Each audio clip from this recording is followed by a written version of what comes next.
Okay, if you're an EDM producer and you've been trying to figure out how to use compression in your mixes and you don't really understand, and you don't even understand what compression is at all, so I'm going to go ahead and show you what the main purpose of compression is in this video.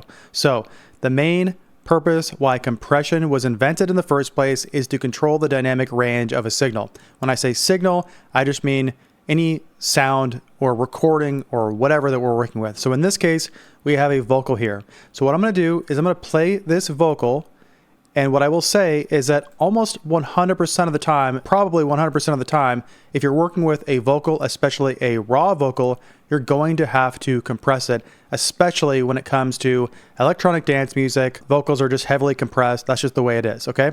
So I've got a vocal here. Go ahead and take a listen to this uncompressed vocal, and what you're going to be listening for is it sounds like it's kind of coming in and out. The loud parts are a little bit too loud, the quiet parts are too quiet, and they get lost in the mix. And then right after that, I'm going to go ahead and I'm going to play the compressed version, and I'm going to go back and forth so you can really hear the difference and understand why we use compression. Okay, let's go ahead and get started. Here we go.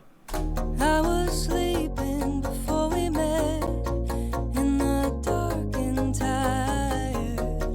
I was reckless, so I admit I started on my fire. Okay, take a listen right there when she says, I started all my fires. Listen to that word all and how it kind of just gets lost. I started on my fire. Okay, now I'm going to turn this compressor on and go ahead and take a listen. And what you're going to notice is that the loud parts aren't too loud and the quiet parts are you can hear them better. And overall, it's just more of an even signal. So let's go ahead and take a listen. I was sleeping before we met, in the dark and tired. I was reckless, so I admit I started on my fire. And check that out right there. I started all my fires. You can hear every single word really crisp and clear. I started on my fire. Now let's go ahead. I'm going to play it uncompressed, and then I'm going to go back and forth. I was sleeping before we met, in the dark and tired. I was reckless, so I admit I started on my fire. And now just to really show you, I'm going to go ahead, go back and forth right here. I started on my fire.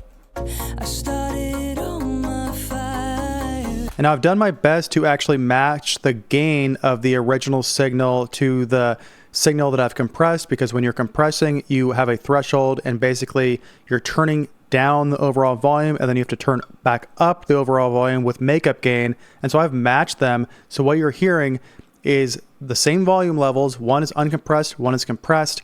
And that's the beauty of compression. What you just heard is that it really helps a vocal to be able to be placed in front of the mix. And you can do this with any other thing you're working with. So let's say you have a piano or something like that, and you just want to be able to place it in the mix better. You don't want the quiet parts to get quite lost, and you don't want the loud parts to be overpowered or way too loud, and you don't want to have to constantly turn it up and down on your own. That's what a compressor does. So that's the main purpose of compression explained. And right now, if you go ahead and look in the description, I have a really special offer. So I'm actually selling a new course called the Ignis Academy Compression Masterclass. And right now, for like a limited time, I don't know how long I can do this, I'm selling it for only $29. So if you look in the description, go down, click the link, and it'll actually take you to my website, and you'll get to see every lesson, every module that we go through. It's around a 5-hour course, and you also get the stems that you can download and actually practice with.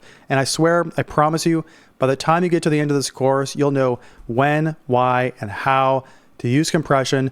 Compression will never confuse you again, and you'll have mastered compression. And if you don't by the end of the course, send me an email and I'll give you your money back, okay? So look in the description below and make sure you go grab that right now. And I look forward to seeing you guys again next time. All right, see ya.